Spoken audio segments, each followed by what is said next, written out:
আসসালামু আলাইকুম সবাইকে। আজ আমি আলোচনা করব নৈতিকতা, মূল্যবোধ এবং সুশাসন নিয়ে। নৈতিকতা, মূল্যবোধ এবং সুশাসন নিয়ে আমাদের সবার মধ্যেই একটা দুশ্চিন্তা কাজ করে। কারণ এখানে কিছু প্রশ্ন থাকে যেগুলো আমরা অনুমান করে দাগালে ভুল হওয়ার সম্ভাবনা অনেক বেশি থাকে। এই সাবজেক্টটা মূলত অন্যান্য সাবজেক্টের মতো না। এখানে কিছু অনুধাবনমূলক প্রশ্ন থাকে যেগুলা বেশিরভাগই ভুল হওয়ার সম্ভাবনা থাকে, আর নেগেটিভ মার্কিং আসার সম্ভাবনা বেশি থাকে এই সাবজেক্টে। যেহেতু এই সাবজেক্টে ভুল হওয়ার সম্ভাবনা বেশি থাকে ও নেগেটিভ মার্কিং আসার সম্ভাবনা প্রবল থাকে, তাই প্রিভিয়াস বিসিএসগুলোতে অনেক সিনিয়রকে দেখেছি এই সাবজেক্টটাকে স্কিপ করতে। কিন্তু 50তম বিসিএসে এই সাবজেক্টটাতে 15 মার্ক বরাদ্দ করে দেওয়া আছে, তাই এই সাবজেক্টটা এখন স্কিপ করার মতো কোনো উপায় নেই। তাই এই সাবজেক্টটা স্কিপ না করে কিভাবে ভালো একটা প্রিপারেশন নিতে পারি সেই বিষয়ে এখন আমি আলোচনা করব। এখানে আমার কাছে জজ সিরিজের নৈতিকতা, মূল্যবোধ ও সুশাসন বইটা আছে, প্রিসিপ্টরসের ডাইজেস্ট আছে, আর বেসিক ভিউ আছে। আমি এখানে নৈতিকতা, মূল্যবোধ ও সুশাসনের জন্য আলাদা করে কোনো বই সাজেস্ট করব না। এখানে আপনি যেই বই পড়েন না কেন, আমি কিছু টপিক সাজেস্ট করব, আপনারা ওই টপিকগুলো পড়ে যাবেন, তাহলে আপনারা সর্বোচ্চ পরিমাণ কমন পাবেন। তবে এই সাবজেক্টটা প্রশ্ন অ্যান্সার করার ক্ষেত্রে একটা জিনিস মনে রাখবেন, এখানে আপনারা কিছু অনুধাবনমূলক প্রশ্ন আসবে যেগুলা না দাগালেই ভালো হবে, ওই প্রশ্নগুলা আপনারা স্কিপ করবেন। আর যে প্রশ্নগুলা সরাসরি মুখস্থ থেকে আসছে ওই প্রশ্নগুলা দাগানোর চেষ্টা করবেন। আপনারা এই সাবজেক্টটা প্রিপারেশন নেওয়ার ক্ষেত্রে প্রথমেই যে কাজটা করে নেবেন, প্রিভিয়াস প্রশ্নগুলো ভালোভাবে পড়ে নেবেন। প্রতিটা অধ্যায় ভিত্তিক প্রিভিয়াস যে প্রশ্নগুলো আসছে সেইগুলো ভালোভাবে পড়ে নেবেন।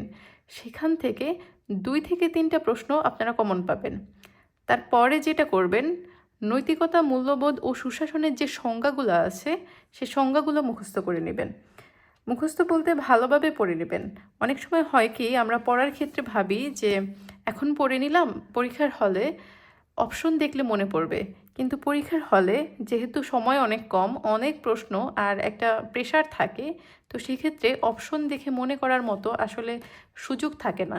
তাই সংজ্ঞাগুলা খুব ভালোভাবে পড়ে নেবেন। নৈতিকতা, মূল্যবোধ ও সুশাসনের সংজ্ঞা থেকে প্রতি বছরই প্রশ্ন আসে, তাই এই সংজ্ঞাগুলো ভালোভাবে পড়ে নেবেন। এরপরে সুশাসন ও মূল্যবোধের যে উপাদানগুলো আছে সেই উপাদানগুলা আপনারা ভালোভাবে পড়ে নেবেন। এখানে সুশাসন এই অধ্যায় থেকে যে প্রিভিয়াস প্রশ্নগুলা, এখানে আগে প্রিভিয়াস প্রশ্নগুলো দেওয়া আছে, এটা মূলত বেসিক ভিউ থেকে আমি দেখাচ্ছি। বেসিক ভিউ বলেন বা ডাইজেস্ট বলেন বা জজ সিরিজের যে বই, যেই বইটাই বলেন না কেন, সব বইতেই প্রতিটা অধ্যায়ের সাথে প্রিভিয়াস প্রশ্ন দেওয়া আছে, তাই প্রিভিয়াস প্রশ্নগুলো আপনারা আগে পড়ে নেবেন। এই যে এখানে এই যে একটা সংজ্ঞা দেওয়া আছে, এই সংজ্ঞাটা কার, এই যে সংজ্ঞা থেকে প্রশ্ন আসে, প্রতি বছরই আসে।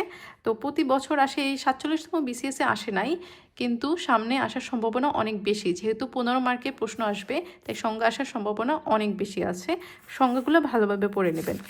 যেমন এই যে সুশাসন যখন পড়তে যাবেন, এই যে এখানে একটা সংজ্ঞা আছে, এখানে একটা সংজ্ঞা আছে, এগুলো প্রিভিয়াস প্রশ্নতে আসছে, 41তমতে আসছে, 43তমতে আসছে, 38তমতে আসছে, এই যে 40তম, তারপরে 37তম বিসিএসে আসছে। এখানে অনেকগুলো বিসিএসেই সংজ্ঞা আসছে। যেমন এই যে সুশাসনের ধারণা ও সংজ্ঞাগুলো ভালোভাবে পড়ে নেবেন। এখানে একটা প্রশ্ন, যে বিশ্ব ব্যাংক 1989 সালে প্রথম সুশাসন প্রত্যয়টি ব্যবহার করেন, এই প্রশ্নটা 47তম বিসিএসেও আসছে। একটু 47তম বিসিএসের প্রশ্নটা দেখাচ্ছি।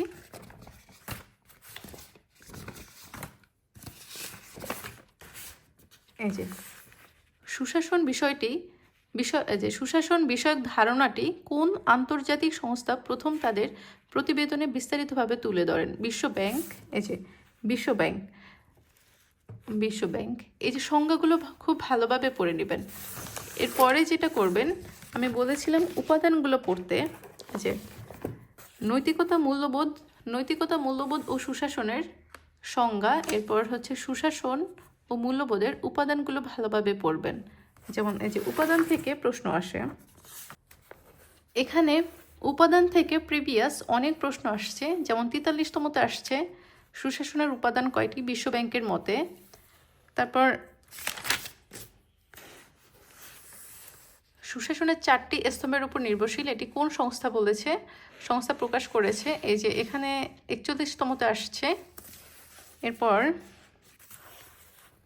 এই যে এখানে 38তমতে প্রশ্ন আসছে, সুশাসনের উপাদান 9 কোনটি? এরপর হচ্ছে 37তম বিসিএসে আসছে।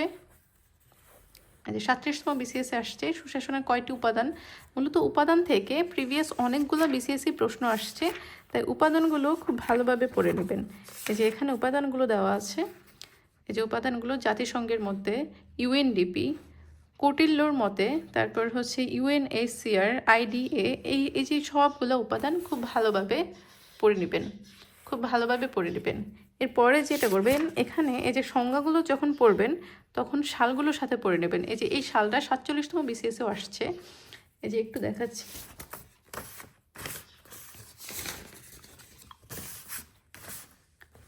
এই যে সুশাসন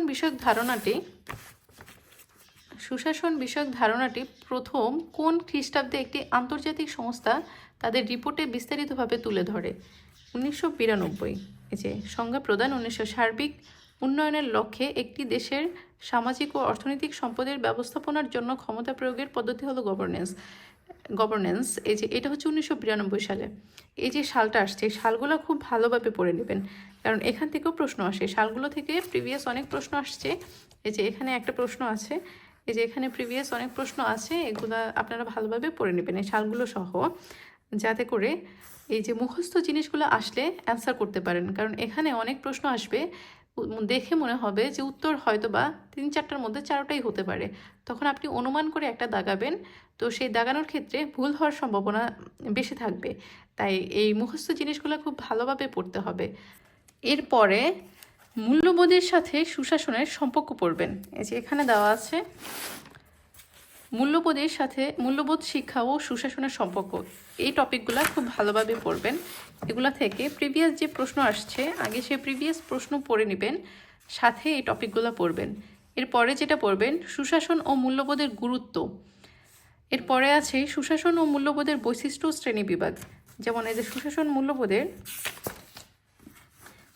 শ্রেণী বিভাগ আছে, তারপরে বৈশিষ্ট্য আছে, এই জিনিসগুলো পড়ে ফেলবেন। এই যে মূল্যবোধের ভিত্তি, মূল্যবোধের শ্রেণী বিভাগ, মূল্যবোধের বৈশিষ্ট্য, এই জিনিসগুলো পড়ে নেবেন। এই যে মূল্যবোধের শ্রেণী বিভাগ, সামাজিক মূল্যবোধ, এখান থেকে 47তম বিসিএস একটা প্রশ্ন আসছে, একটু দেখাচ্ছি।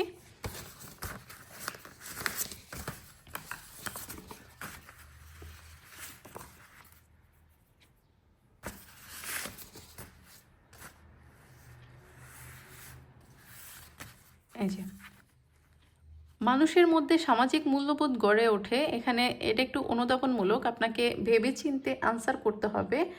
তাই এই টপিকগুলা খুব ভালোভাবে পড়া থাকলে আপনি এই প্রশ্নগুলা আপনি উত্তর করতে পারবেন। তাই এই যে এইভাবে এই টপিকগুলা, সাধারণ টপিকগুলা ভালোভাবে পড়ে নেবেন। মূল্যবোধের শ্রেণী বিভাগ, সামাজিক মূল্যবোধ, রাজনৈতিক মূল্যবোধ, গণতান্ত্রিক মূল্যবোধ, ধর্মীয় মূল্যবোধ, কোনটার কি কি আছে সবগুলো একটু ভালোভাবে পড়ে নেবেন। তাহলে আপনি এইভাবে অপশন দেখে আপনি উত্তর করতে পারবেন। তারপরে যেটা করবেন,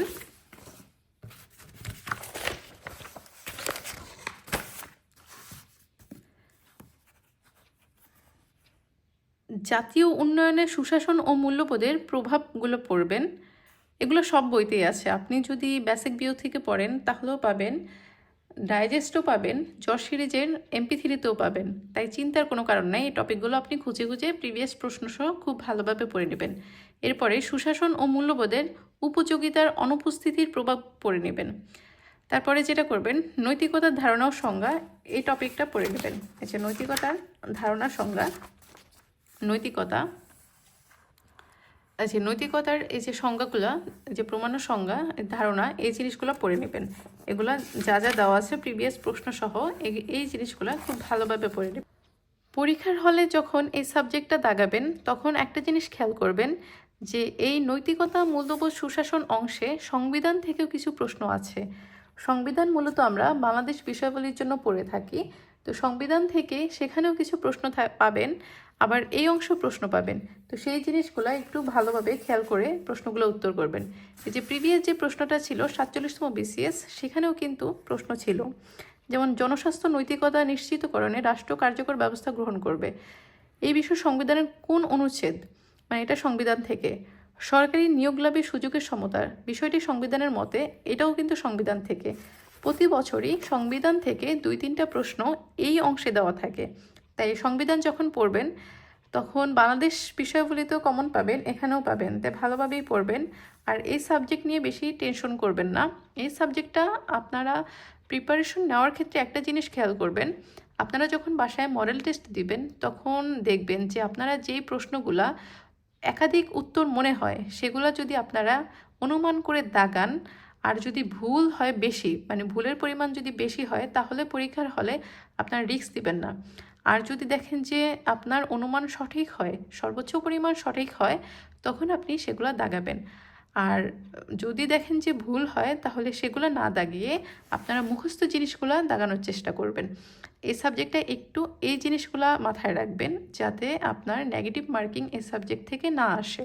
যেহেতু এখন পরীক্ষা খুবই প্রতিযোগিতাপূর্ণ হচ্ছে, তাই একটু অ্যানালাইসিস করে, একটু চিন্তা ভাবনা করে দাগাবেন।